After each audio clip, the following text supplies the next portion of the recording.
Programme ہے نور حیات۔ میں ہوں آپ کا میزبان ڈاکٹر آصف جان اور آپ کو اپنے اس لاؤنج میں خوش آمدید کہتا ہوں۔ ہم خداوند یسوع مسیح کے ساتھ گلیل کی جھیل کے کنارے سفر کر رہے تھے۔ آپ کو یاد ہوگا کہ پچھلے ہفتے ہم نے مقدس لوکا کے انجیلی بیان کے 4 باب کا مطالعہ مکمل کیا تھا۔ یسوع مسیح کی خدمت کا دوسرا سال ہے، ان کی گلیلی خدمت ہے اور ان کی خدمت کا گڑھ کفرنہوم کا شہر ہے، اور وہاں سے وہ ارد گرد کے علاقوں میں اپنی خدمت سر انجام دے رہے ہیں۔ پچھلے باب میں ہم نے بہت سارے واقعات پڑھے خداوند یسوع مسیح کی خدمت کے حوالے سے، لیکن ایک چیز کی طرف آپ کی توجہ دلانا چاہوں گا کہ جب عبادت خانے میں ایک بدرو گرفتہ شخص کو لایا گیا تو بدرو اس شخص میں سے چلا اٹھی۔ میں نے آپ کو کہا تھا کہ بد ارواح کا، شیاطین کا علم المسیح ہم سے زیادہ بہتر ہے۔ وہ خداوند یسوع مسیح کو پہچانے بغیر رہ نہیں سکتی۔ وہ بدرو چلا اٹھی اس شخص میں سے، میں تجھے جانتا ہوں، تو کون ہے؟ تو خدا کا قدوس ہے۔ You are the Holy One of God۔ اور یہ بات جاننا اس لیے اہم ہے کہ ابھی خداوند یسوع مسیح کی خدمت اپنے عروج پر نہیں پہنچی۔ انہوں نے اپنی گلیل کی خدمت کا آغاز کیا ہے کہ بد ارواح کی طرف سے یہ گواہی آ گئی کہ خداوند یسوع مسیح کی حقیقت کیا ہے۔ آج ہم 5ویں باب میں داخل ہو رہے ہیں اور یہ خدمت اور واقعات کا سلسلہ اسی طرح سے جاری رہے گا۔ آئیے مقدس لوکا کے انجیلی بیان کے 5ویں باب کی پہلی چند آیات کو دیکھتے ہیں۔ انجیل مقدس میں لکھا ہے، جب بھیڑ اس پر گری پڑتی تھی اور خدا کا کلام سنتی تھی اور وہ گنیسرت کی جھیل کے کنارے کھڑا تھا، تو ایسا ہوا کہ اس نے جھیل کے کنارے 2 کشتیاں لگی دیکھیں، لیکن مچھلی پکڑنے والے ان پر سے اتر کر جال دھو رہے تھے، اور اس نے ان کشتیوں میں سے ایک پر چڑھ کر جو شمعون کی تھی اس سے درخواست کی کہ کنارے سے ذرا ہٹا لے چل، اور وہ بیٹھ کر لوگوں کو کشتی پر سے تعلیم دینے لگا۔ ایک بھیڑ ہے، ایک ہجوم ہے، ایک ملٹیچیوڈ ہے جو خداوند یسوع مسیح کا پیچھا کر رہا ہے۔ ہم جانتے ہیں کہ یہ بات مشہور ہو چکی ہے قرب و جوار میں کہ یسوع بیماروں کو اچھا کر دیتا ہے۔ یہ بات بھی مشہور ہو چکی ہے کہ بد ارواح بھی اس کے سامنے ٹھہر نہیں سکتی، اور یہ بات بھی لوگوں کو پتہ چل چکی ہے کہ وہ صاحب اختیار کی طرح تعلیم دیتا ہے۔ تو لوگوں نے خداوند یسوع مسیح کا پیچھا کرنا شروع کر دیا، اور یہاں پر ہم دیکھتے ہیں کہ ایک ہجوم ہے جو خداوند یسوع مسیح کے پیچھے چل رہا ہے، اور یسوع مسیح جھیل کی طرف جا رہے ہیں۔ جب خداوند یسوع مسیح جھیل کے کنارے پہنچ گئے، جس کا نام گلیل کی جھیل ہے اور جس کو گنیسرت کی جھیل یا تبریاس کی جھیل بھی کہا جاتا ہے، تو ہجوم خداوند یسوع مسیح پر چڑھ دوڑا آتا تھا۔ لکھا ہے کہ خداوند یسوع مسیح نے وہاں 2 کشتیاں جھیل کے کنارے لگی ہوئی دیکھیں، اور یہ مچھیروں کی کشتیاں تھیں جو ساری رات شاید مچھلیاں پکڑنے کی کوشش کرتے رہے تھے، اور وہ اب اپنے جالوں کی مرمت کر رہے تھے، ان کو دھو رہے تھے۔ خداوند یسوع مسیح ان میں سے ایک کشتی پر سوار ہو گئے، اور ہمیں بتایا جا رہا ہے کہ وہ کشتی شمعون کی تھی، جس کو ہم شمعون پطرس کے نام سے جانتے ہیں۔ اب دیکھیں، بھیڑ ہے، خداوند یسوع مسیح کشتی پر چڑھ چکے ہیں، اور خداوند یسوع مسیح نے اس کشتی کو اپنے لیے پلپٹ بنا لیا، اس کو ایک چبوترے کے طور پر استعمال کیا، جہاں پر خداوند یسوع مسیح بیٹھ کر لوگوں کو تعلیم دینے لگے۔ تو یہ ایک فلوٹنگ پلیٹ فارم تھا، جھیل پر تیرتا ہوا پلیٹ فارم، جہاں سے خداوند یسوع مسیح تعلیم دے رہے تھے، اور لوگ جو کہ اس کشتی کے ارد گرد اب تک جمع ہو چکے تھے اس تعلیم کو سن رہے تھے۔ جب تعلیم سے فارغ ہوئے تو مقدس لوکا ہمیں آگے بتاتے ہیں، جب کلام کر چکا تو شمعون سے کہا، گہرے میں لے چل اور تم شکار کے لیے اپنا جال ڈالو۔ اب یہ بڑی حیران کن بات تھی، کیونکہ ماہی گیر اکثر رات کو مچھلی کا شکار کرنے نکلتے ہیں، کیونکہ مچھلیاں ساحل کی طرف آنا شروع کر دیتی ہیں رات کے اندھیرے میں۔ جب دن چڑھتا ہے تو وہ گہرے پانیوں میں واپس چلی جاتی ہیں، اور دن کے اجالے میں شکار کرنا بہت مشکل ہوتا ہے، اس کے لیے بہت محنت کرنی پڑتی ہے۔ خداوند یسوع مسیح کا تعلق گلیل کی جھیل کے علاقے سے نہیں ہے، وہ کفرنہوم سے ہیں۔ ہم جانتے ہیں کہ وہ مچھیرے بھی نہیں ہیں، وہ ماہی گیر نہیں ہیں، وہ ایک بڑھئی ہیں۔ شمعون سے جتنا تعارف ان کا ہوگا اب تک، اس نے انہیں ایک مناد کی صورت میں، ایک استاد کی صورت میں، ایک ربی کی صورت میں دیکھا ہوگا۔ پطرس مڑ کر یہ کہہ سکتا تھا کہ اے استاد، تو تعلیم دے، یہ کام ہمارا ہے، ہم ماہی گیر ہیں، ہم جانتے ہیں کہ کس جگہ جال ڈالنا ہے اور کس وقت جال ڈالنا ہے۔ پطرس نے اپنا احتجاج ریکارڈ بھی کروایا، لیکن ان الفاظ میں نہیں جیسے میں نے بیان کیا ہے۔ پطرس نے کیا کہا؟ شمعون نے جواب میں کہا، اے استاد، ہم نے رات بھر محنت کی اور کچھ ہاتھ نہ آیا، مگر تیرے کہنے سے جال ڈالتا ہوں۔ بہت مواقع پر خدا ہمیں بھی کچھ کہتا ہے، کوئی حکم دیتا ہے، ہم سے کوئی خدمت لینا چاہتا ہے، لیکن ہم خدا کو سمجھانے بیٹھ جاتے ہیں کہ اے خداوند، تجھے نہیں پتا وہاں کتنی مشکلات ہوں گی، میں وہاں نہیں کسی اور علاقے میں چلا جاتا ہوں۔ پطرس نے بھی اپنا احتجاج ریکارڈ کرا دیا کہ ہم ساری رات مچھلیاں پکڑتے رہے ہیں اور رات میں ہمارے ہاتھ کوئی مچھلی نہیں لگی، تو اب دن کے اجالے میں کون سی مچھلی لگ جائے گی؟ لیکن اس نے فرمانبرداری کی، طوعاً و کرہن جیسے بھی تھا، اس نے خداوند یسوع مسیح کی بات رکھی، کیونکہ وہ خداوند یسوع مسیح کو اپنا استاد، اپنا ربی مانتا تھا۔ لوکا بتاتے ہیں یہ کیا اور وہ مچھلیوں کا بڑا غول گھیر لائے اور ان کے جال پھٹنے لگے، اور انہوں نے اپنے شریکوں کو جو دوسری کشتی پر تھے اشارہ کیا کہ آؤ ہماری مدد کرو، بس انہوں نے آ کر دونوں کشتیاں یہاں تک بھر دیں کہ ڈوبنے لگیں۔ بات مان لی، جہاں یسوع نے کہا جال ڈال دیا، اور اس کے بعد ایک معجزہ ہوا۔ معجزہ یہ تھا کہ دن کے اوقات میں اتنی مچھلی اس جال میں آ گئی کہ جال پھٹنے لگا۔ شاید ان کو بھی یہ امید نہیں تھی کہ اتنی زیادہ مچھلی پکڑی جائے گی، اور وہ ان میں سے شاید 2-3 لوگوں نے وہ جال ڈالا ہوگا۔ آپ کو پتا ہے کہ ماہی گیر جب نکلتے ہیں تو وہ ٹولیوں کی صورت میں نکلتے ہیں، ایک اکیلا شخص مچھلی کا شکار نہیں کر سکتا۔ وہ جو ان کے ساتھی دوسری کشتی پر تھے، ان کو بھی بلانا پڑ گیا، اور مشکل سے انہوں نے وہ جال کشتی پر کھینچا، اور دونوں کشتیاں مچھلیوں کی کثرت سے بھر گئیں، اور لکھا ہے کہ اتنا وزن تھا کہ ڈوبنے لگیں۔ یاد رہے کہ یہ 2000 سال پہلے کی بات ہو رہی ہے، ریفریجریشن نہیں ہے، اتنی مچھلیوں کو سنبھالنا بھی ایک عذاب سے کم نہیں ہوگا۔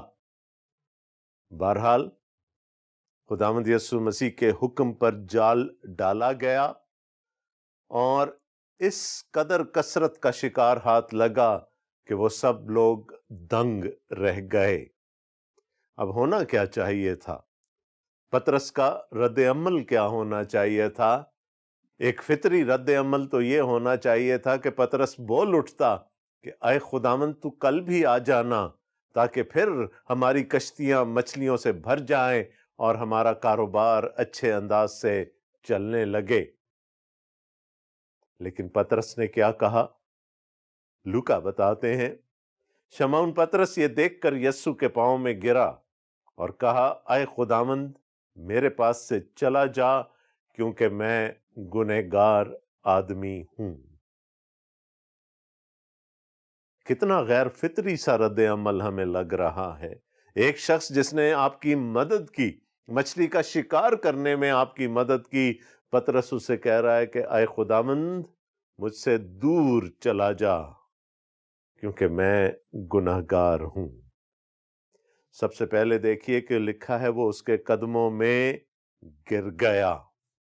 یہ وہ رسپانس ہے، یہ وہ رد عمل ہے جو ہم پوری بائبل مقدس میں اس وقت دیکھتے ہیں جب خدا کی حضوری کو، اس کی معموری کو محسوس کیا گیا۔ جہاں خدا کسی پر ظاہر ہوا، اگر پیدائش 17 باب کی بات کی جائے، وہاں پر خدا نے اپنے آپ کو ابرام پر ظاہر کیا اور اسے کہا کہ تو میرے حضور میں چل پھر اور کامل ہو۔ جب ابرام نے یہ سنا تو لکھا ہے کہ وہ خداوند کے سامنے فراش ہو گیا، گر گیا، اس نے سجدہ کیا۔ حزقیل نبی کو بہت دفعہ یہ تجربہ ہوا اور ہم دیکھتے ہیں کہ وہ جگہ جگہ گر جایا کرتے تھے۔ جب مکاشفہ کی کتاب کے پہلے باب میں خداوند یسوع مسیح نے اپنے آپ کو اپنے چہیتے شاگرد یوحنا پر ظاہر کیا تو لکھا ہے کہ میں مردہ سا اس کے قدموں میں گر پڑا۔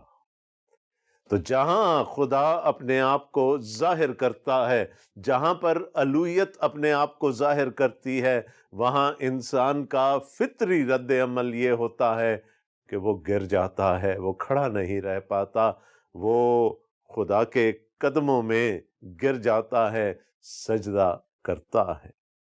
یہاں لکھا ہے شمعون پطرس یہ دیکھ کر یسوع کے پاؤں میں گرا۔ اس معجزے نے پطرس کو یہ باور کرا دیا تھا کہ یہ جو شخص میرے سامنے کھڑا ہے یہ کوئی عام انسان نہیں ہے، یہ کام انسان کا ہے ہی نہیں۔ اور وہ کیا کہتا ہے؟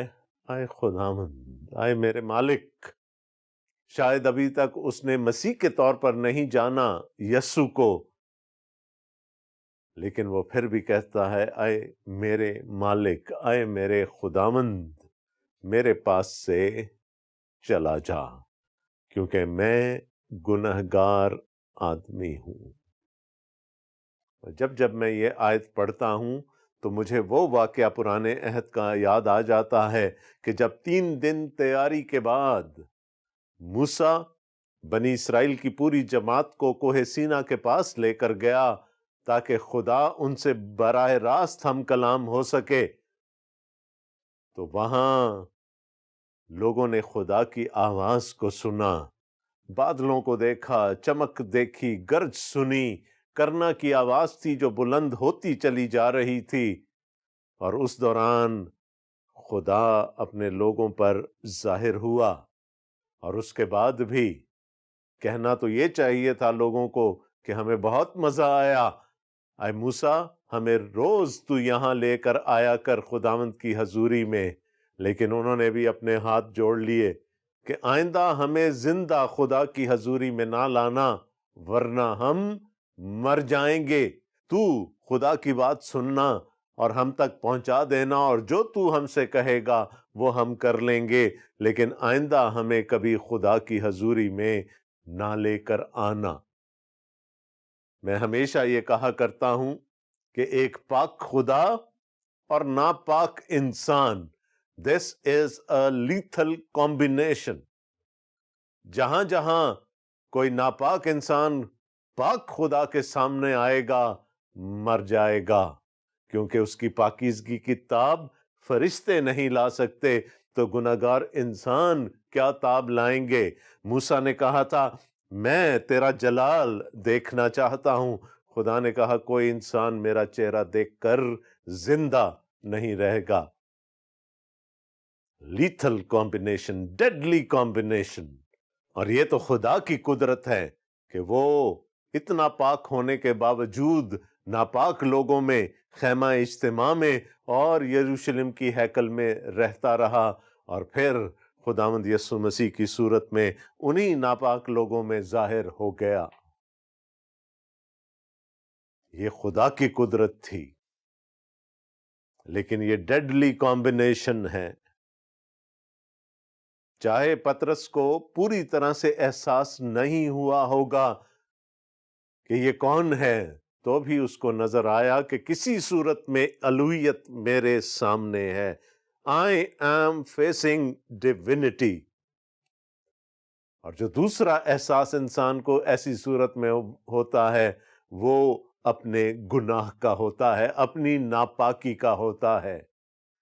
یسایہ چلا اٹھا یسایہ 6 باب میں، مجھ پر افسوس، مجھ پر افسوس، میں ختم ہو گیا، مر گیا، میں گناہگار ہوں، میرے ہونٹ ناپاک ہیں، میں نجس لب لوگوں میں رہتا ہوں، اور میری آنکھوں نے بادشاہ رب الافواج کو دیکھ لیا.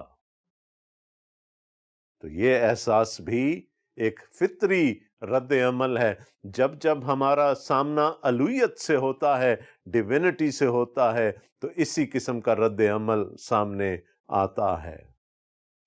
پطرس نے کہا میں سہار نہیں سکوں گا، میں برداشت نہیں کر سکوں گا، میں جانتا ہوں کہ میں ایک گناہگار انسان ہوں. اے خداوند مجھ سے دور چلا جا. پچھلے باب میں بدروا نے کیا کہا، بدرو نے کیا کہا، میں تجھے جانتا ہوں، تو خدا کا قدوس ہے. یہاں پر پطرس کیا کہہ رہا ہے، میں نے بھی تجھے جان لیا، تو کوئی عام انسان نہیں ہے، تیرے اندر الوہیت ہے. اے خداوند مجھ سے دور چلا جا. تنقید کرنے والے کہتے ہیں کہاں خداوند یسوع مسیح نے یہ کہا کہ میں خدا ہوں. انجیل کا چپا چپا، انجیل کی ایک ایک آیت، ایک ایک لفظ یہ ظاہر کرتا ہے کہ وہ خدا ہے.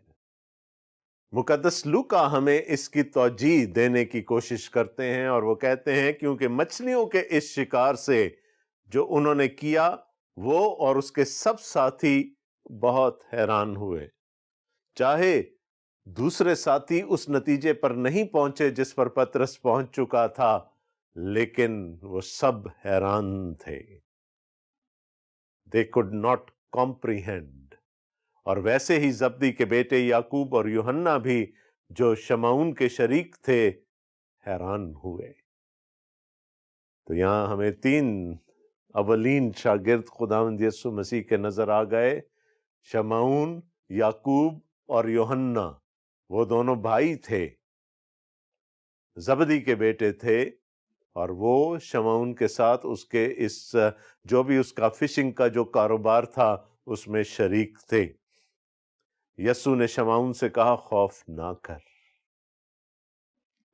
ہے نا، خوف ہے. پکار اٹھا کہ اے خداوند یہاں سے چلا جا. خداوند نے کہا خوف نہ کر. ڈر جانا، میں آ جانا، یہ فطری رد عمل ہے. لیکن ہمیشہ جب خدا اپنے آپ کو ظاہر کرتا ہے تو وہ تسلی بھی دیتا ہے. مکاشفہ پہلے باب میں جب یوحنا مردہ سا خداوند یسوع مسیح کے قدموں میں گر پڑا، تو خداوند یسوع مسیح نے اپنا ہاتھ اس پر رکھ کے اس کو اسی جگہ پہنچا دیا جہاں کبھی وہ ہوا کرتا تھا، یعنی وہ یسوع کے سینے کا سہارا لے کر کھانا کھایا کرتا تھا. یہاں پر بھی پطرس کو کہا خوف نہ کر. کیوں؟ اس لیے کہ تو چن لیا گیا ہے. اور چن کس کے لیے گیا ہے؟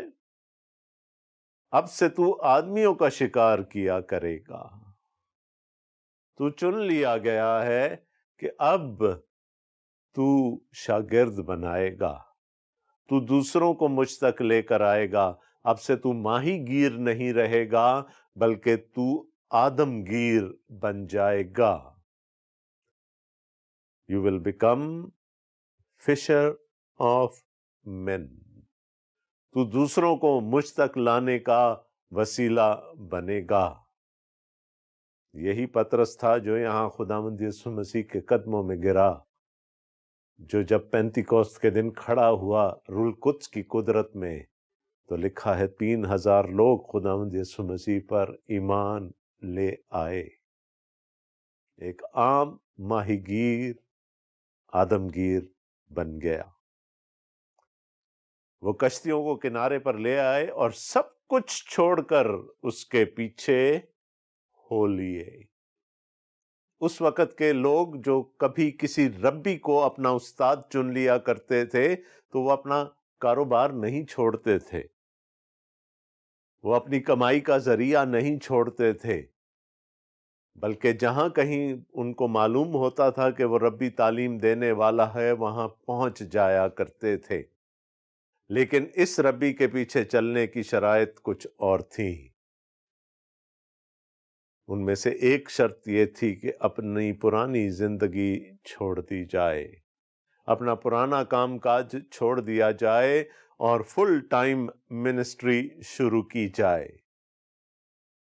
خداوند یسوع مسیح کو یہ شاگرد درکار تھے تاکہ وہ 3 سال تک ان کو تعلیم دے سکیں، اور پھر جب وہ اس دنیا سے جانے لگیں تو ان کو کمیشن کر کے جائیں تاکہ یہ آدمگیر بن سکیں۔ شیاطین کی گواہی ہم نے سن لی، ایک عام گنہگار انسان کی جو مچھیرا تھا اس کی گواہی بھی ہم نے سن لی کہ یسوع کوئی عام انسان نہیں ہے۔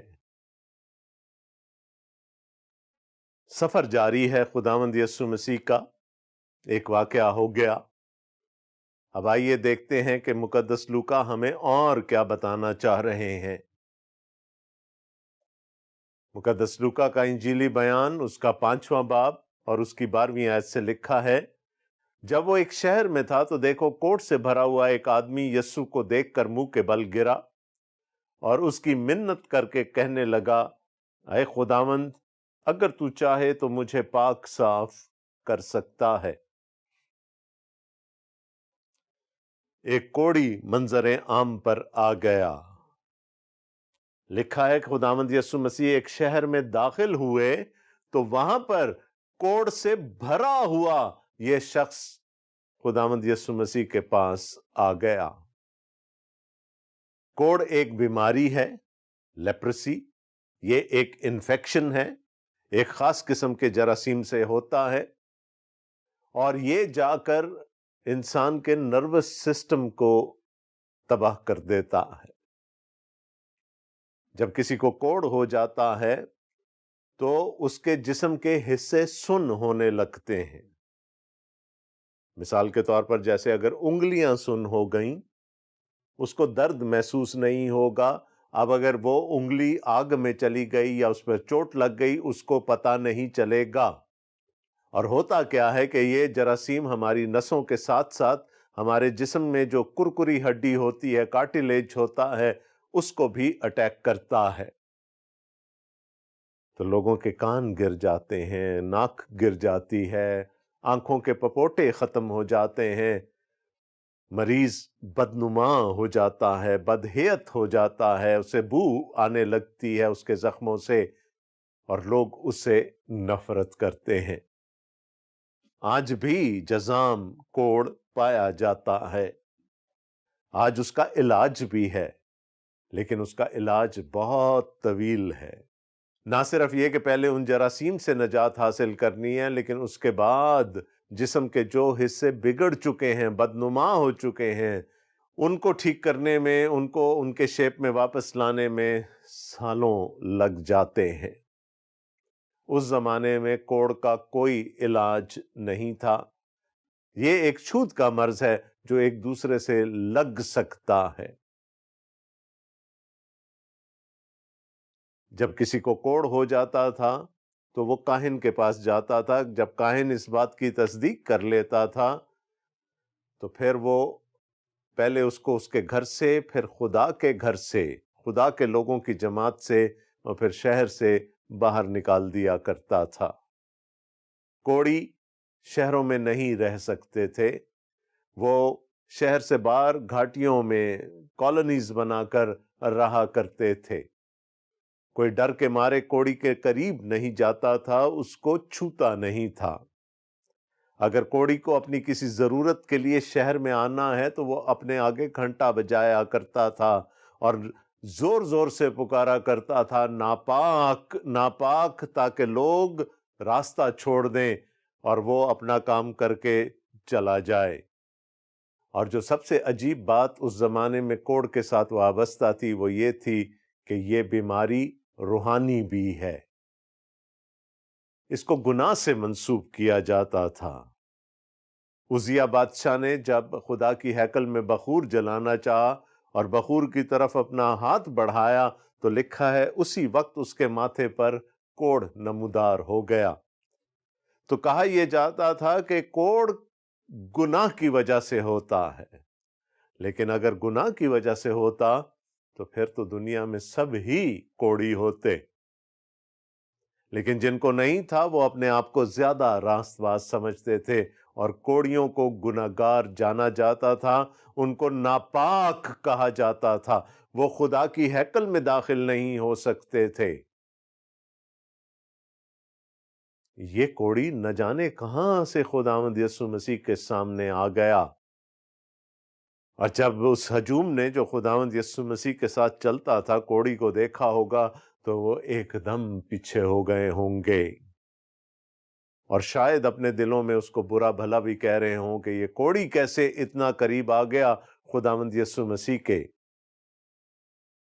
یہ تو ناپاک ہے۔ لوگوں کے درمیان آ کر ایک کوڑی کا رد عمل کیا ہوتا ہوگا ہمیشہ؟ اس کوڑی نے پہلے کیا کیا ہوگا جب بھی کبھی وہ لوگوں کے قریب آیا ہوگا؟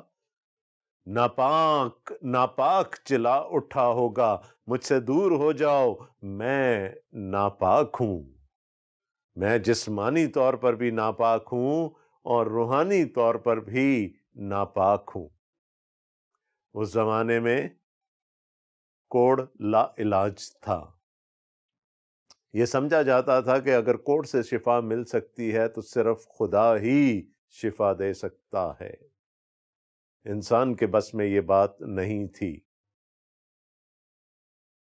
شریعت میں، احبار کی کتاب میں وہ پورا طریقہ کار درج ہے کہ جس کے وسیلے سے جب کوئی کوڑ سے پاک ہو جائے تو اس کو کیسے واپس خدا کے لوگوں کی جماعت میں اور شہر میں لایا جا سکتا ہے، لیکن شاید آج تک کسی کاہن کو اس کو ریفر کرنے کی ضرورت نہیں پڑی ہوگی، کیونکہ کبھی کسی کو شفا ہوئی ہی نہیں تھی۔ شاید ایلیا کے زمانے سے لے کر خداوند یسوع مسیح کے زمانے تک کسی اور کوڑی نے شفا نہیں پائی تھی۔ دوستو، مجھے بتایا جا رہا ہے کہ پروگرام کا وقت ختم ہو گیا۔